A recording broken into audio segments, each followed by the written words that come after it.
Iran యుద్ధం నేపథ్యంలో భారత్లో చమురు కొరత ఏర్పడనుందా? ఒకవేళ చమురు దిగుమతులు తగ్గితే పెట్రోల్, డీజిల్, ఎల్పీజీ విషయంలో రేషనింగ్ విధిస్తారా అనే ప్రశ్నలే ఇప్పుడు వస్తున్నాయి. పశ్చిమాసియాను కమ్ముకున్న యుద్ధ మేఘాలు సామాన్య భారతీయుడి జేబుపై, వంటింటిపై తీవ్ర ప్రభావం చూపనున్నాయని చెబుతున్నారు. ప్రపంచ చమురు రవాణాకు అత్యంత కీలకమైన హార్మూజ్ జలసంధి గుండా నౌక రాకపోకలు దాదాపుగా స్తంభించిపోవడమే దీనికి ప్రధాన కారణం.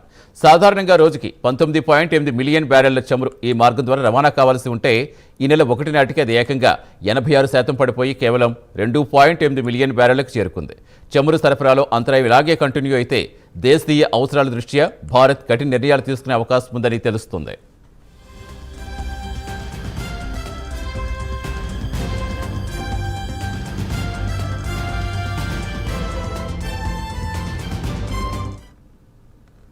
భారత్ తన ఎల్పీజీ అవసరాల్లో 80 నుంచి 85% గల్ఫ్ దేశాల నుంచే దిగుమతి చేసుకుంటుంది.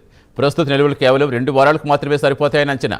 ఈ నేపథ్యంలో గృహ అవసరాలకు సిలిండర్ల సరఫరాపై ప్రభుత్వం రేషనింగ్ అంటే పరిమిత సరఫరా విధించే అవకాశం ఉన్నట్టుగా చెబుతున్నారు.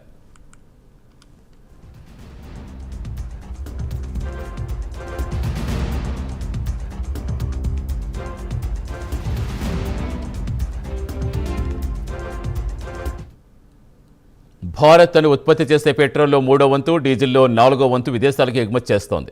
దేశీయంగా కొరత రాకుండా ఉండడం కోసం ఈ ఎగుమతిని నిలిపేసి ఆ నిల్వలు స్థానిక వినియోగానికే మళ్లించాలని ప్రభుత్వం భావిస్తోంది.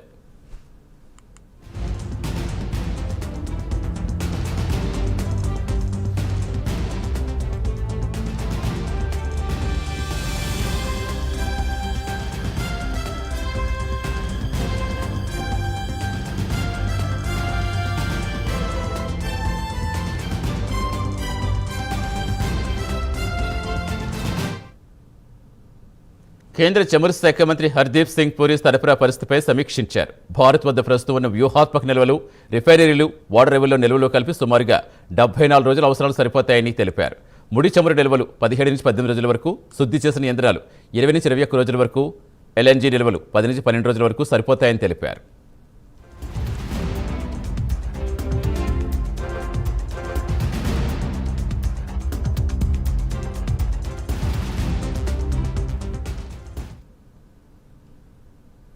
గల్ఫ్ నుంచి సరఫరా నిలిచిపోవడంతో భారత్ ఇప్పుడు రష్యా నుంచి ముడి చమురు దిగుమతులు మరింత పెంచుకోవాలని చూస్తోంది. అలాగే అమెరికా, పశ్చిమాఫ్రికా, బ్రెజిల్ వంటి దేశాల నుంచి చమురు సేకరణకు ప్రయత్నాలు ముమ్మరం చేస్తుంది.